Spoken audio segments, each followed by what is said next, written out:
Thank you उस दिन का। उसी बीच में मुझे आम आदमी पार्टी का नेता बनने का शौक चढ़ गया और मैं आम आदमी पार्टी का फाउंडर मेंबर बन गया। 2 जनवरी 2014 मेरे उसी पार्टनर का एक कॉल आया, कहाँ है आप? मैं बताया घर में हूं। बोला आपके शहर में एक राजमहल मैरिज होम है, वहां पर रविवार को एक फाइनेंशियल और टाइम मैनेजमेंट का एक सेमिनार होने वाला है, मैं चाहता हूं आप वहां जाके देखें। पर चूंकि उस पार्टनर को मैं नस नस से जानता था, क्योंकि जिंदगी के बहुत सारे वक्त गुजारे थे, मैं समझ गया इस बार फिर वो कोई कंपनी उपनी का चक्कर लगा रहा हो। मैंने बोला सर भाई मुझे माफ कर दे, ये काम मुझसे नहीं होगा। बोला नहीं आप जाके तो देखो, बहुत बेहतर है। मैं बोला नहीं मेरे पास टाइम नहीं है, एक तो फोटोग्राफी से फुर्सत नहीं, दूसरा आम आदमी पार्टी से फुर्सत नहीं। लेकिन उन्होंने क्या किया, 3 तारीख के सुबह में फोन, 3 तारीख के रात में फोन, 4 तारीख के सुबह में फोन, 4 तारीख के शाम में फोन। यार हमें तो चिढ़ से बढ़ गई थी, यार कितना बेशरम आदमी है यार। एक बार ठोक के मना कर दिया मेरे से ये काम नहीं होने वाला है, तो क्यों मेरा जीना आराम कर रहा है। और मैं तब इनका फोन आता था तो अपने बीवी को थमा देता था, बोल दो उनको घर में नहीं हूं। कभी बोलते थे बोल दो छूट गया है, सब्जी लाने चले गए। पर वो भी बंदा तो मेरा पार्टनर था, वो भी मेरे नस नस को जानता था और वो जानता था कि मैं भी उसको गोली दे रहा हूं। पर वो बंदा माना नहीं, लगे लगे लगे लगे।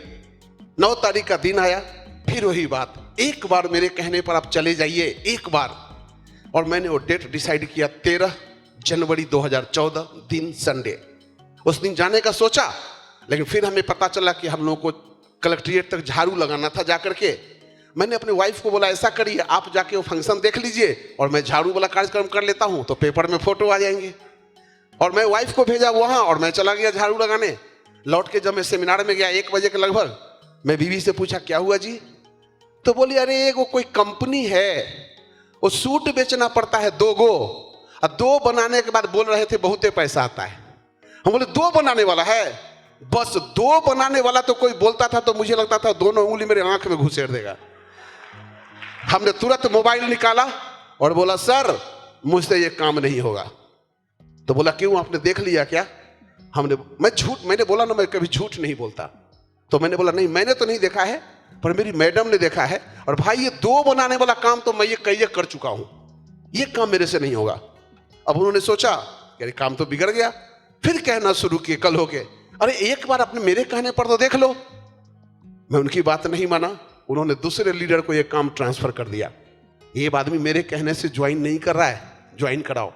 अब उनका फोन आना शुरू हो गया, सर जी एक बार चले जाओ देखने मेरा कैसा व्यवहार है। बोले बहुत बढ़िया, तो एक बार मेरे कहने पर जाके देख लो, और अगर आपको लगे कि यहां पर जिंदगी नहीं बदलती है तो एक बार मेरे कहने पर 7872 रुपए लगा के अपनी आईडी लगा लो। 1 साल का मुझे वक्त दो, अगर 1 साल में आपका पैसा वापस नहीं हो जाए तो आपको पैसा मैं अपने अकाउंट से देगा। बातें उन्होंने इमोशनल कर दी, क्योंकि वो खिलाड़ी हैं दिल के, और उन्होंने चोट कर दी दिल पे। मैं ईमानदार हूं, मेरा कैरेक्टर कैसा है? मैंने बोला बढ़िया। जब दोनों की बहुत जिद हुई तो मैं बिजनेस देखने चला गया 26 जनवरी 2014 राजस्थान के भरतपुर में सेमिनार देखने। जब ही मैं इस सेमिनार को अपनी आंखों से देखा, छोटा सा हॉल, 25-30 लोग हॉल में खड़े थे, और उसी हॉल में सेमिनार चला। सेमिनार की 5 बातें मेरे दिमाग में तीर की तरह घुसी। सबसे पहला, यार मैं सोचता था कंपनी का माल बेचना पड़ेगा, यहां तो सिस्टम का कोई माल है ही नहीं, ब्रांडेड माल बेचना है, जिंदगी में एक बार बेचना है, दोबारा न खरीदना है न दोबारा बेचना है, और 2 लोगों के साथ शुरुआत करनी है। और अगर रिटायर हो गया तो बाबूजी बचपन से सपना देखते थे मेरा बेटा कभी रिटायर होगा, लेकिन नौकरी वाला कभी रिटायर होता है, फोटो खींचने वाला कभी रिटायर होता है क्या? तो लगा कि अगर 4 साल में कहीं रिटायर हो गया तो बस बल्ले बल्ले। ये सोच के साथ मैं बाहर निकला और उनको फोन किया, सर ये बिजनेस मुझे बहुत अच्छा लगा, मैं इसको ज्वाइन करूंगा। चलो सर मेरा आईडी लगा दो। बोलते हैं लगा दो मतलब? हम कहे लगा दो मतलब लगा दीजिए, तो पैसा? हम बोले सर मेरे पास पैसा तो नहीं है। तो बोले पैसा नहीं है? हम बोले सर आप सच जानते हो मेरे पास खाने को पैसे नहीं है, मेरे पास, मैं नहीं लगा सकता पैसे इसमें। तो उन्होंने बोला देखिए हमारे जो सर है ना वो हमको सिखाए हैं कि जिस भी आदमी को इस बिजनेस में आप डायमंड बनते हुए देखना चाहते हो, कम से कम उस आदमी का पैसा अपने जेब से कभी मत लगाना, कभी मत लगाना। ये बातें उस दिन मुझे इतनी बुरी लगी कि आप सोच नहीं सकते हो कि जिस पार्टनर के साथ मैंने जिंदगी का इतना वक्त गुजारा, वो पार्टनर आज मुझे पैसा देने के लिए बहाना कर रहा है अपने अपलाइन का नाम लेके। कौन सा अपलाइन आ गया उसके जिंदगी में जो 1 महीना में ऐसा पट्टी पढ़ा दिया कि किसी को पैसा मत दो। बुरा लगा, चला गया। कर्ज मांगने की आदत थी, हो गई थी। सेप्सोप से पहले 13 लाख रुपए का कर्ज था मेरे सर पे, 13 लाख। लोग कहते हैं सर ज्वाइन करने के लिए पैसा नहीं है, मेरे पास भी नहीं था। 13 लाख। लोग कहते हैं उम्र कम है सर, 46.5 साल की उम्र में सेप्सोप ज्वाइन किया। और लोग कहते हैं टाइम नहीं है, फोटोग्राफर से पूछो, जिंदगी में प्रधानमंत्री के बाद उसी के पास टाइम नहीं है। तीनों चीज मेरे पास नहीं था, पर मेरा मानना है दोस्त कि जिस चीज के प्रति भी चाहत पैदा हो जाती है ना, तो इंसान वो सब कुछ कर गुजरता है जो आम स्थिति में नहीं कर सकता। और फिर जैसा 13 लाख चुकेगा और चुकेगा, फिर कर्ज, फिर कर्ज। मेरे मकान मालिक हैं जैन साहब, बहुत ईमानदार आदमी, 2% ब्याज पे पैसा लगाए। जब मैं बोला चाचा जी पैसे दे दो, कंपनी ज्वाइन करूंगा, बोले मिश्रा जी पागल हो गया है, एक तो नेटवर्किंग ज्वाइन करेगा और ऊपर से ब्याज पे पैसा लेके ज्वाइन करेगा। हम कहे चाचा जी आपको ब्याज से मतलब है ना, मेरा पैसा देने से मतलब है, मैं अपने आपके पैसा को आग लगा दूं, आपको क्या ब्याज लेना टाइम पे। बोले ठीक है। बोले अभी पैसा नहीं है, कुछ टाइम दो, पैसा आएगा तो। 1 तारीख के रात में मुझे आके बोलते हैं मिश्रा जी पैसा आ गया है, ले जाओ। पर मैं फिर कहता हूं इन सब चक्करों में मत पड़ो। हम कहे ठीक है चाचा जी। पैसा लिया, फोन लगाया, सर पेमेंट आ चुका है। और मैं गर्व दिखाना चाहता था कि आप पैसा नहीं दिए तो मैं कर्जा भी लेके ले आया। फोन किया, बोले ठीक है। 2 तारीख को पैसा की बात हुआ, 2 तारीख को आईडी लगी। 2 फरवरी 2014 को ज्वाइन किया। घंटी 2 जनवरी 2014 को बजी और ज्वाइन 2 फरवरी 2014, 1 महीना। अगर मैं 2 जनवरी 2014 को उस पार्टनर की बात मान गया होता, अगर अपना दिमाग नहीं चलाया होता, तो हमारे और हमारे पार्टनर के बीच में दूसरा कोई डायमंड नहीं होता। लेकिन डायमंड हमारे महागुरु मिस्टर शुभकांत सर। केवल 26 जनवरी को इस सर ने भी बिजनेस देखा, 26 जनवरी को भी मैंने भी बिजनेस देखा। उनके पास एमआर का रोकड़ा था, पैसा ठोक दिया। ब्याज पे आने में थोड़ा वक्त लग गया, लटक गया, 1 डायमंड बीच में आ गया। आप जब प्लान दिखाने जाते हो, आज जब मैं बाद में प्लान दिखाने जाता था और जब कोई कहता था सर सोचने का मौका दो, मैं अंदर से कलश जाता था, कितना पागल है यार, कितना पागल है। अरे 1 डायमंड को पैदा करके साला पागल रोज रोता है। तू कितनों के बाद ज्वाइन करेगा, तू कितनों के बाद ज्वाइन करेगा। और दोस्त उसके बाद काम करता चला गया। शुरू में लगा था बिजनेस आसान है, 2 ही तो बनाना है। सर ने कहानी सुना दी थी शुक्रवार की ट्रेनिंग में। वो कहानी में जो मजा आ गया, बंदर बंदरिया वाली कहानी जो आप लोग रोज सुनते हैं। लगा तो डुबकी तो लगाया, पैसा कर्जा पे लगाया, अब तो डायमंड ही बनने का बात है। लेकिन दोस्त इस बिजनेस का सबसे पहला प्लान देने गया अपने फोटोग्राफर होलसेलर दोस्त को। और जो ही मैं प्लान निकाला, वो दोनों मियां बीवी हाथ जोड़ के खड़ा हो गया। बोलता है मिश्रा जी अब तो माफ कर दो, क्योंकि उसको 1 महीना पहले मैंने वेस्टिज में फंसाया था। वो बंदा मुझे ज्वाइन पन्ना पलट दिया। मैंने तो बोला श्री गणेश ही खराब हो गया। लेकिन मेरे दोस्त, वो बिजनेस दोस्त ज्वाइन नहीं किया, इसका दुख नहीं हुआ, क्योंकि उसको 2 चोट दिया था मैंने कुछ दिन पहले। लेकिन उस बंदा ने गड़बड़ी की, भरतपुर के हर फोटोग्राफर को जाके बोल दिया कि मिश्रा जी नेटवर्किंग ज्वाइन किए, आपके पास आने ही वाले हैं। और मैं जो ही किसी स्टूडियो पर प्लान देने जाता था तो फोटोग्राफर हमको देख के हंसने लगता था और बोलता था मिश्रा जी आप जिस काम से आए हो ना वो हमसे नहीं होगा। मैं बोला अरे मैंने काम आपको बताया भी नहीं, मना आपने पहले कर दिया। मुझे याद आ गया, जहां जहां परे चरण संतन के, हमारे होलसेलर का काम है सब रिटेलर को बिगाड़ देना। दोनों बिगाड़ दिए, दोनों का ज्वाइन। एक भी फोटोग्राफर दोस्त मेरा शुरू में ज्वाइन नहीं किया।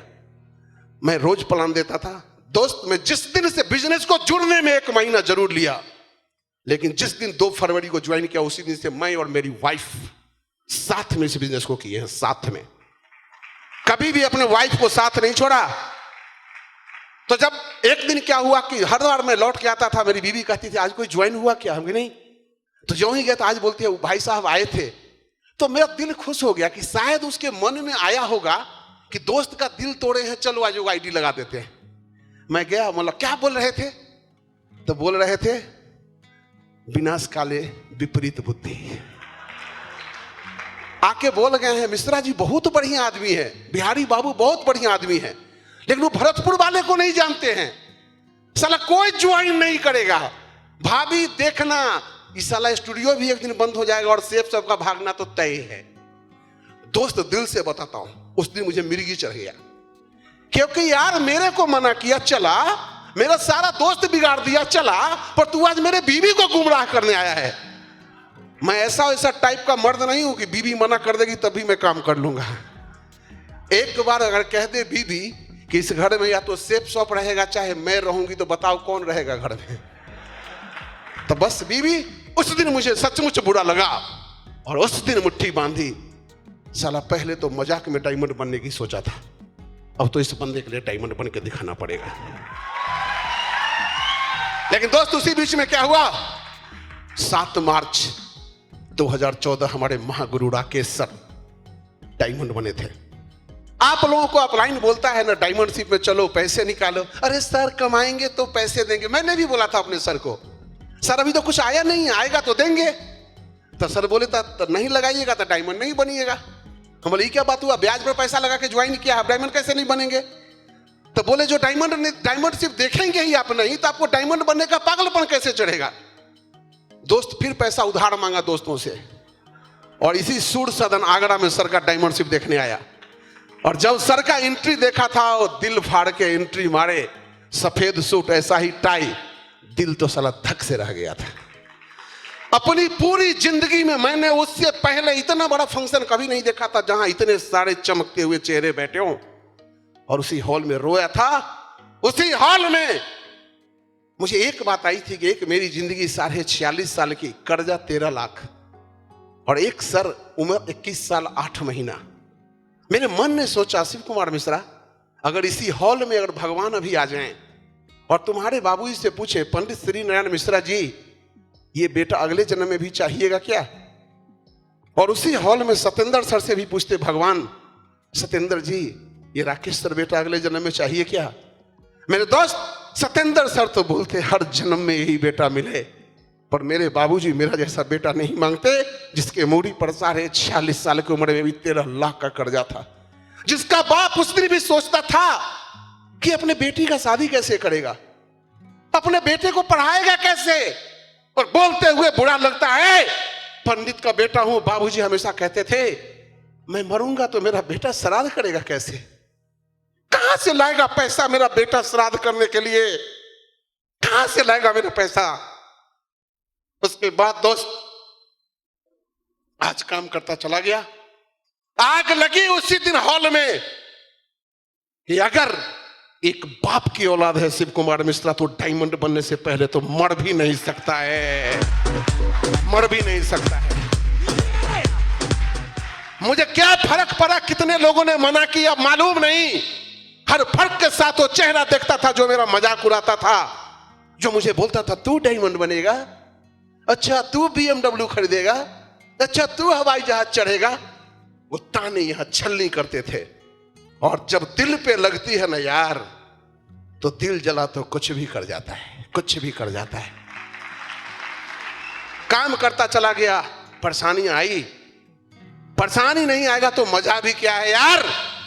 अगर सब लोग सेफ शॉप ज्वाइन करें, फटाफट 2 महीना 6 महीना में डायमंड बन जाए, तो साला क्या रखा है इस खेल में? डायमंड बनने का मजा तो तब है जब क्रीम लोग डायमंड बनते हैं और दूधी लोग छट के वापस वापस वापस।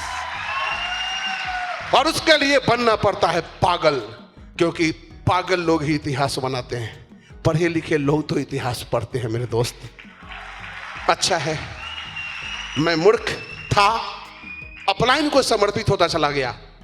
जब ज्वाइन किया था लोग कहते हैं सर मेरा तो अपलाइन मेरा साथ नहीं देता है, मेरा तो अपलाइन समस्तीपुर में ज्वाइन करा के चले गए थे, भरतपुर में छोड़ दिए थे।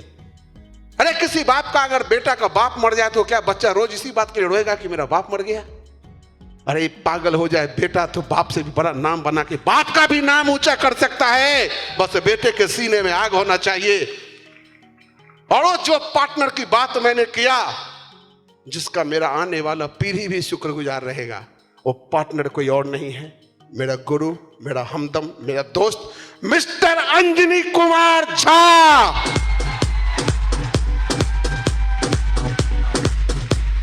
और जिन्होंने अपना फाइल ट्रांसफर किया दूसरे के शख्स के पास, मिस्टर अजित कुमार झा। ये दोनों आदमी हमारे जिंदगी में वो मायने रखते हैं कि बस पूछो मत। उनकी इज्जत मेरे दिल से पूछ सकते हो आप। शिव कुमार मिश्रा ऐसा ही तो था। सारे दोस्त, सारे रिश्तेदार, माँ बाप, साला साली सब थे जिंदगी में, लेकिन एक सेफ शॉप नहीं था। और सेफ शॉप देने वाले इन लोगों को मैं कैसे भूल सकता हूं। अगर ये लोग बेशरम नहीं बने होते तो आज शिव कुमार मिश्रा फोटो खींच रहा होता। थैंक यू मेरे दोनों दोस्त, दोनों आदर्श, दोनों भाई। जोरदार सत सत नमन है आपको, जिनके बदौलत आज मेरा परिवार खुशियों से भर गया है।